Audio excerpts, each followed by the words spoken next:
For family members, the devastation of September 11, 2001 is as clear today as it was 2 decades ago. As each plane hit its intended target, the threat became more evident.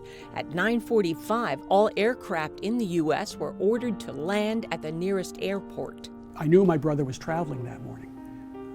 I got a call from Sandy, his wife, saying that Ed is flying. He's in the air, he's on United 93. She hasn't heard anything from United Airlines. She's trying to get information.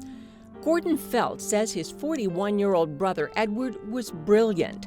A computer engineer and technology director at a software company, he'd earned degrees from Colgate and Cornell universities and 2 patents in the field of encryption technology. Ed's strengths, his potential, seemed to be unlimited. He loved solving problems, he loved communicating, he loved helping people, and he was a very gentle man. But beyond the professional success, the intellectual curiosity, what was most important to Ed was his family, his wife and 2 daughters. It was magical to watch them together. Ed would do anything for his daughters, including take up running, take piano lessons, because he wanted to share the experiences that they loved, their hobbies. On the morning of September 11th, Ed's wife and his brother were anxiously waiting to hear from him. I called Ed as soon as I got off the phone with Sandy and said, call us as soon as you touch down. We're concerned, we want to hear that you're safe. And it wasn't until the second call from Sandy that I realized that Ed was gone, that the plane came down, that there were no survivors.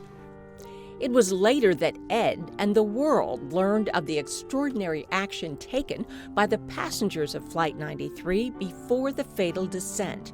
When the plane changed course, some of them, knowing something was wrong, called their families and learned of the other hijacked jetliners crashing into the World Trade Center and the Pentagon. One of the very last acts of Ed Felt's life was his call from Flight 93 to 911. The FBI believes that what he was trying to do was to help establish where the plane was and where it was headed. Gordon believes Ed, the problem solver, was involved in efforts by passengers to decide what to do. This group of 40 people decided to choose what path they were going to take in a democratic way, and they voted to fight, and they took it to the terrorists. And we've always said that our loved ones weren't victims, they were heroes. They fought back, and while they lost their lives that morning, there's no question that they made one of the darkest days in our history less dark.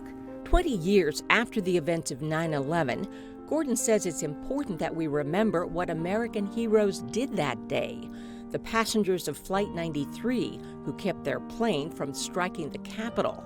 The first responders who risked their own lives to save others at the towers. And never forget how we all came together on September 12th. In Pennsylvania, I'm Charlotte Ames.